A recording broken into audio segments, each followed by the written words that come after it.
As grandes organizações financeiras internacionais, os FMIs, as Organizações Mundiais de Comércio, os bancos mundiais, a OCDE, tudo isso, nenhum desses organismos é democrático.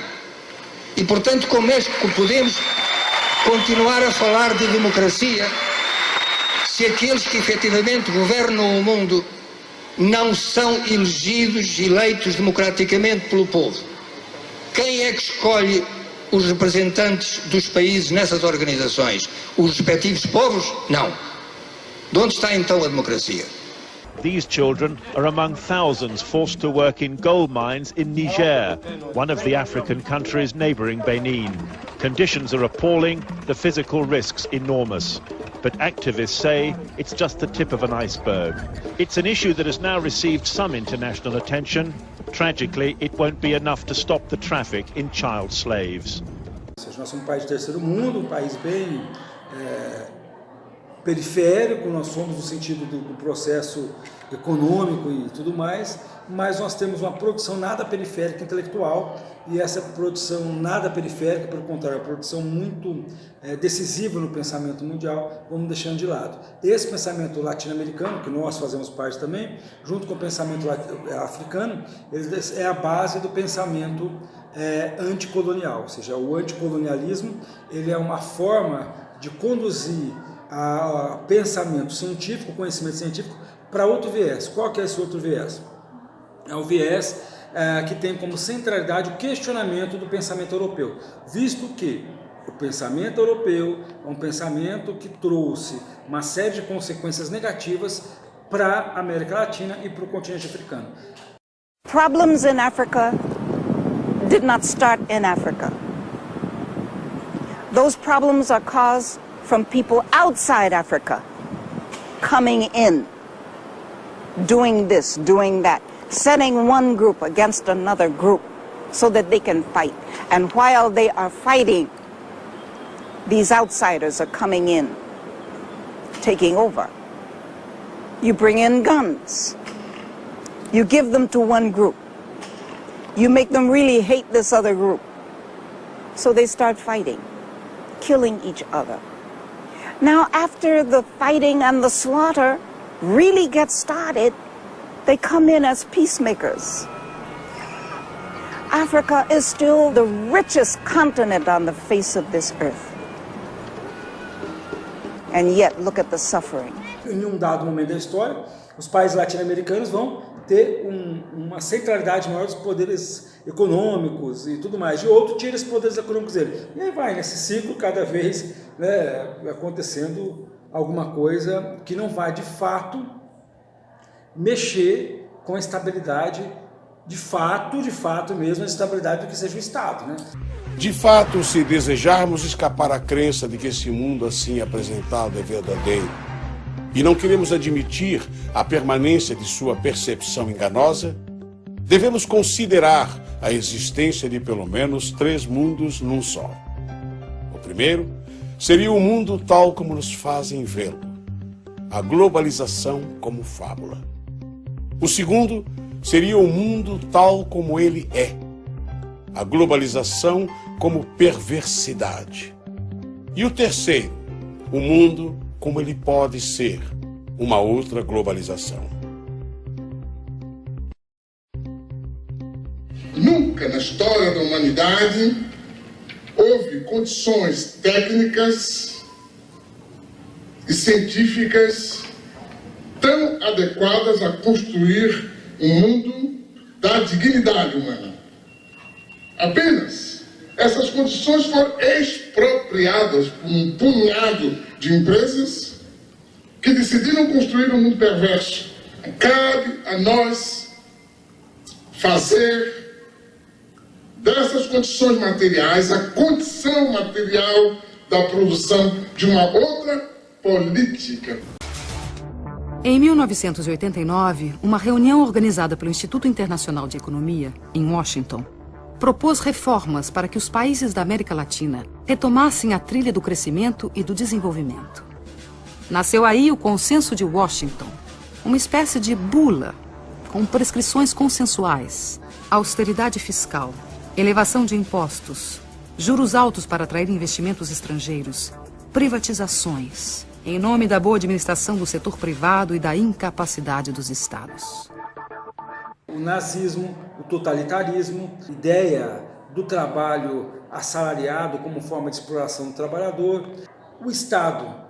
São 3 poderes o Estado, né? Por ser 3 poderes do Estado, nós aceitamos que são 3 poderes. Por que não são 27 poderes, ou 30 poderes, ou 100 poderes? Nós aceitamos que são 3 poderes, ponto. Não fazemos nenhum questionamento absolutamente nunca, ou seja, até o nosso direito, a nossa organização do Estado é uma organização que não tem um fundamento nas necessidades reais de distribuição de poder do povo. Pelo contrário, é um conjunto de elementos do direito formulado na Europa, objetivando claramente que as pessoas sejam, então, massacradas por esse Estado. O consenso de Washington representou para a América Latina um fruto envenenado. No Equador, a crise se torna aguda. Em janeiro de 2000, a completa dolarização da economia provoca um grave levante popular que termina 15 dias depois com a queda do presidente. Ainda em 2000, na Bolívia, o governo pressionado pelo FMI e pelo Banco Mundial privatizou a água potável na região de Cochabamba.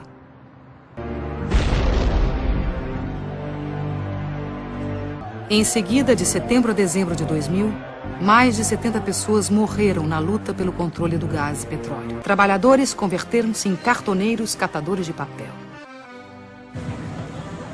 As privatizações e a abertura da economia levaram a uma quebradeira total no país. Fábricas fecharam. Empreendimentos foram abandonados. Levou às ruas cidadãos da classe média, que da noite para o dia, pela desdolarização da economia, tornaram-se os novos pobres do país. No Brasil, a privatização de grandes estatais gerou protestos isolados. O país entrou às cegas na modernidade. A ilusão da moeda forte e do consumo fácil anestesiou a população. Esse receituário violento não provém de análise econômica, mas de postura ideológica. The Washington Consensus was neither necessary nor sufficient for growth. There were countries like Bolivia that seemed to follow all the dictates of the Washington Consensus. They said, we felt the pain, when do we get the gain? And they waited, and they waited, and they waited, and they're still waiting. And then there are countries like China that did not follow the Washington Consensus, and they've grown and grown and grown. Essa história que os Estados nacionais estão diminuindo a importância é uma história da carochinha que os países ricos nos contam. Porque o Estado Nacional, por exemplo, norte-americano, vai muito bem. Agora, aí eles nos dizem, não, o Estado não tem importância. Quer dizer, não estou dizendo que eles, norte-americanos, mas esses pensadores da globalização, muitas vezes nos dizem isso. Crê quem quer ser enganado. O mesmo sistema ideológico que justifica o processo de globalização, ajudando a considerá-lo o único caminho histórico, acaba também por impor certa visão da crise e a aceitação dos remédios sugeridos. Na verdade, porém, a única crise que os responsáveis desejam afastar é a crise financeira, e não qualquer outra. Nós não fazemos ciência latino-americana se a gente não pensar nos nossos problemas. Por exemplo, o Paulo Guedes, agora ministro da Economia, o que ele está fazendo? Ele está tentando fazer com que a economia tenha vida própria, independente das pessoas. O conhecimento que a gente pensar, esse conhecimento da globalização para o Brasil, ele só vai ter efeito se nós começarmos a encarar de frente a fome. Devemos recusar categoricamente a situação a que os países ocidentais querem nos condenar. O colonialismo e o imperialismo não pagaram suas contas quando retiraram suas bandeiras e suas forças policiais de nossos territórios.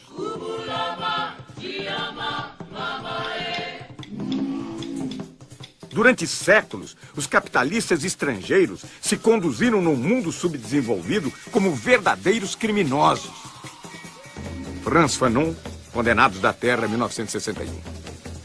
Como um Estado que é formado por 3 poderes, um monte de deputado, um monte de senador, um monte de vereador, deixa as pessoas morrendo de fome.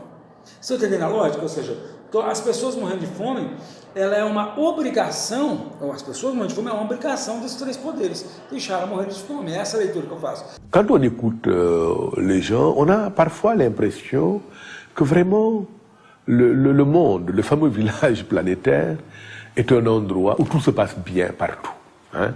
les sociétés sont prospères, il y a la justice, les droits sont respectés, il n'y a pas de corruption, il n'y a rien, sauf en Afrique. On a l'impression que tout est très bien partout, sauf sur le continent africain. Moi, je trouve ça bien drôle quand même. Je trouve ça extrêmement bizarre, cette façon de raisonner. Je crois que le monde entier ne s'est jamais porté aussi mal. On est bien conscient des mécanismes politiques qui sont à l'origine de nos difficultés sur le continent. Il me semble qu'un pays comme le Brésil doit quand même bien comprendre cela. Le public brésilien, après tout, il n'y a pas très longtemps, en Amérique latine, c'était la CIA qui installait les gouvernements, qui décidait du cours politique et économique dans les sociétés d'Amérique latine, dans les moindres détails. Eh bien, nous, ça revient d'ailleurs à la première question, nous ne sommes pas encore sortis de cette situation. Tú decías cuál va a ser el destino de América Latina. Yo no lo sé, pero sé cuál es el desafío. El desafío es, ¿vamos a convertirnos en la triste caricatura del norte? ¿Vamos a ser como ellos? ¿A repetir los horrores de la sociedad de consumo que está devorando el planeta? ¿Vamos a ser violentos? ¿Vamos a creer que estamos condenados a la guerra incesante?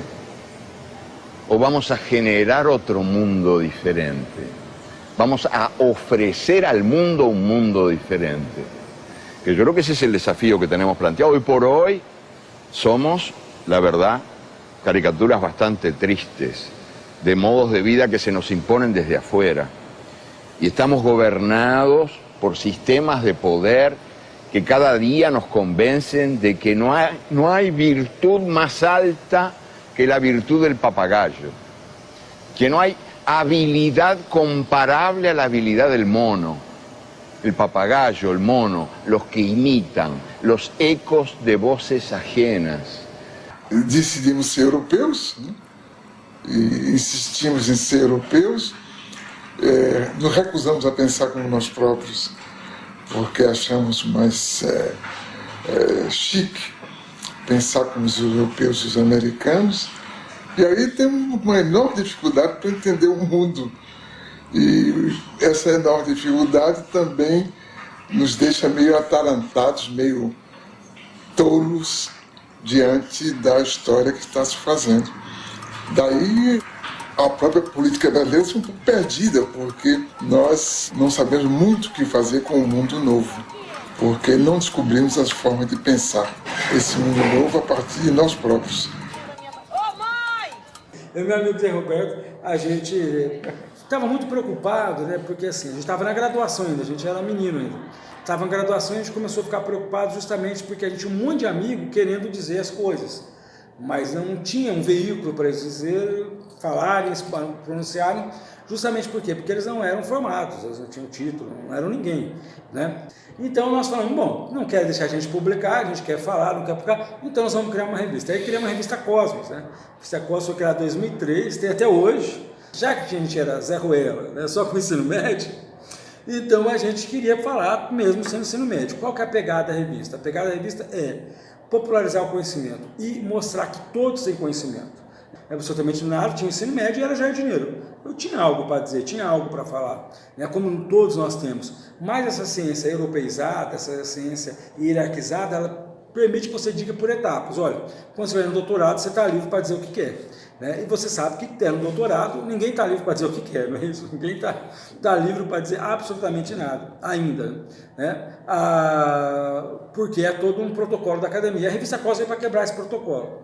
Vários professores ficaram muito bravos, que começaram a publicar. Interessante, a gente publicou artigos, nossa, gente do Brasil inteiro. Chegava cartas e cartas, disquete era ainda, né, para a gente colocar, havia uns disquete para a gente, né, e era impressa, né. Então a primeira revista que nós imprimimos 300 números da revista, por conta, sem dinheiro, eu era jardineiro, o Zé Roberto lavrador, e nós publicamos a primeira revista, 300 números da revista, eu lembro até hoje, ficou R$450, né. E aí recebemos um artigo de todo mundo, recebemos até hoje, Não temos nenhuma preocupação com uma classificação, com qualidade, com nada, né? Justamente porque a nossa proposta é que as pessoas digam, falem, né? Digam quem são. Muita gente conceituada na academia, mas recebemos também muitos artigos de pessoas desconhecidas também da própria academia e desconhecidas que não têm uma pretensão científica, né? Nós tivemos apoio de alguns professores que eram mais abertos, né, mais liberais um pouco, tal, né, mas a grande maioria ficou contra, achou absurdo 2 alunos do ensino médio, um lavrador e um jardineiro, né, só com o ensino médio, né, na graduação, ter uma revista, né? E foi muito legal, né, porque a gente começou, o primeiro número da revista, primeiro editorial, a gente falou assim: faze soar o tambor, não temas não, né? Então, um poema do Heine, né? Então, assim, e a gente começou justamente dizendo qual que é o propósito dessa revista, é que todos escrevam, publiquem, coloquem suas ideias, né? Nós reclamamos contra os totalitarismos, o fascismo, o nazismo, e caímos noutras formas de totalitarismo, essa atual, né? Onde nos é exigido um comportamento standard, onde para ser eficaz tem que seguir o mesmo modelo, uma mesma bula, onde os caminhos parecem ser marcados de forma rígida. Antes la competencia era insuficiente. Teníamos productos buenos, pero muchas veces el consumidor debía conformarse con lo que había sin poder comparar. Ahora tiene para elegir, además de los productos nacionales, los importados. Então, acho que nunca houve um mundo que espalhasse que a liberdade é a forma suprema de vida e, ao mesmo tempo, suprimisse a verdadeira liberdade, porque essa carência de liberdade que compromete, inclusive, o exercício da cidadania, eu creio que é uma marca de nosso tempo que mais cedo ou mais tarde vai se mostrar insuportável, como os totalitarismos tiveram seus dias também contados, né? Então, a globalização, ela produz esse globalitarismo que existe para reproduzir a globalização. Eu acho que é esse ciclo vicioso que a gente vai ter que quebrar através, digamos, da produção de formas democráticas que sejam realmente democráticas. Eu creio que as condições da história atual permitem ver que outra realidade é possível. Essa outra realidade é boa para a maior parte da sociedade. E nesse sentido, a gente é otimista. A gente é pessimista quanto ao que está aí, mas otimista quanto ao que pode chegar. Virar uma globalização solidária? Sim. Acho que a humanidade está destinada bom, porque na verdade nunca houve humanidade, agora está vendo, né? É verdade. Acho que essa que é a coisa. Então nós estamos fazendo os ensaios do que será a humanidade. Nunca houve. Eu confesso que quando o senhor me contou desse caso, da sua revista, eu pensei, bem, deve ser uma revista simples, poucas publicações, uma equipe editorial pequena, e não é verdade. Não, tem muita gente. Tem gente do Brasil inteiro, tem gente fora do país.